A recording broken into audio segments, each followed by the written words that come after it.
Welcome to Silicon Valley Asian Business Talk. Hello, everyone. This is Roger Chen from University of San Francisco Center for Business Studies and Innovation, Asia Pacific. Anita, welcome to join our interview program. We want to first thank you for supporting us. Would you please briefly introduce yourself? Thank you, Roger, for this opportunity. My name is Anita Manwani, and I have been in Silicon Valley for many, many decades, way before some of the freeways were in place. But my story kind of goes back a long ways. I came here as a student, and now currently, I'm the CEO and founder of a lab information management solution software company. The company is called Relims. We are doing business as Relims, though we started out as Karobar Business Solutions. And prior to that, I was a senior executive with Agilent Technologies and Hewlett Packard. And prior to that, I was in a startup in a robotics company. And I have two hats. My other job, which is a voluntary job, is the president of TAI Silicon Valley. And TAI has been around for 30 years. So we'll talk about that, later on in this conversation. Discussion topic: helping customers with difficulties in revenue. My next question relating to your company's general kind of a strategy and a philosophy in dealing with what do we call the risks, because every time you expand or change your products, you always face this kind of risk.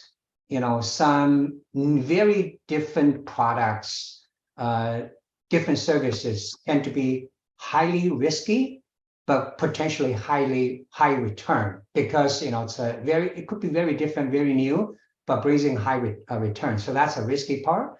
Versus another approach tend to be more conservative, just a tweak, incrementally improve the product services. So between these two kind of approaches, let's call them radical changes, which high risk, high return versus more incremental approach. Kind of a changing the product service business practice. What is your company's, kind of a practice? Maybe you do both, and maybe tell us actually, under what situation you do what and why you take these different approaches. So we do both, because there is no one size fits all. Yeah. And the risk we take, sometimes is with clients, right? The size of the client. And even though our focus and our target market is typically the small to mid-size labs, during COVID, we saw many, many labs mushrooming all over the country. Oh. And some of them didn't even have lab experience. So we took the risk. Some started for 2 months and then collapsed because they couldn't, they didn't have the marketing and sales to actually bring in the samples or the partnerships with physicians to bring in COVID samples. And so that was a risk. But we took that risk with them. We invested our time to help them understand what the processes were, because we had already done it with other labs. And we customized. They paid for some of it. They didn't pay for the other piece because they never really took off. That was a risk, and it didn't pay off. But what did we learn from this? Two things. One was, what is your timing of engagement? So even though a person signs a contract or a company signs a contract, they tell you a good story, but you don't have the ability to send someone physically to every site to figure out what's going on really. So that's number one. And number two is, in that timing, you have to figure out when you will really start your process of engaging. How do you balance that with your enthusiasm of being a good partner and saying, okay, as long as you've signed the contract, we'll start working with you till your equipment comes in. That way, the minute the equipment comes in, you're ready to go. People love that, right? They liked us for that because we wouldn't go just by the book. But we also, had some collection issues as a result of that, because if they failed, we didn't get payments. Yeah. So, but there's also the other aspect. So that was a risk that we took. And again, some of it paid off. Some of those clients took longer, but they came back. And the other thing is being persistent, right? We've had scenarios where with some of our labs, because we saw that post-COVID, COVID tests stopped, they were getting a lot of funding from the government. So their revenue dropped. It was difficult for them to pay. So you kind of either help them now with the innovation piece. That you've got instruments, you've made capital investments in your CapEx with these large instruments, PCR instruments that can now move to doing other infectious diseases.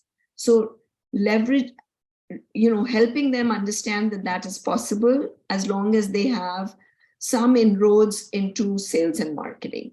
Mm-hmm. This actually led to an innovative idea for us as our solution, is we came up with this concept of a network of labs and enabling laboratories who had a lot of capacity but didn't have samples, and those labs that had a lot of samples, but because there is a time limit within which those samples have to be processed, we were able to move and enable the movement of samples from one lab to another within that system by looking at what was the availability, by having predetermined engagements and allowing for labs not to worry about, new barcoding and all of that. So that was the secret sauce that allowed for that movement.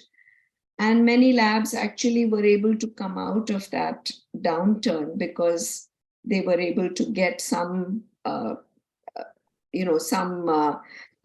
test revenue from other laboratories in our network.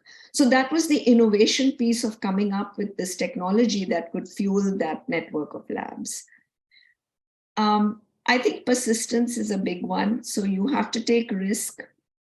I, by nature, tend to be a bit too persistent. So the point is, at what point do you bless and release a client?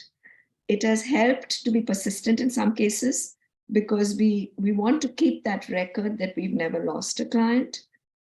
But at the same time, sometimes you have to start looking at the financial stability. So we've got systems in place that are monitoring from a dashboard perspective. We are able to see what's happening to a client's revenue and the number of samples that they are processing. So that we look at it and we say, wow, this is a downturn. So now, are we going to focus as much on this client versus focusing on the others that are showing an uptake in some new areas? Okay, so that you basically answer my question about how do you manage the risk. It seems to me you develop a very granular customer insights to help you kind of adjust, and also gauge the risks of client and also make some necessary adjustment. Thank you for watching.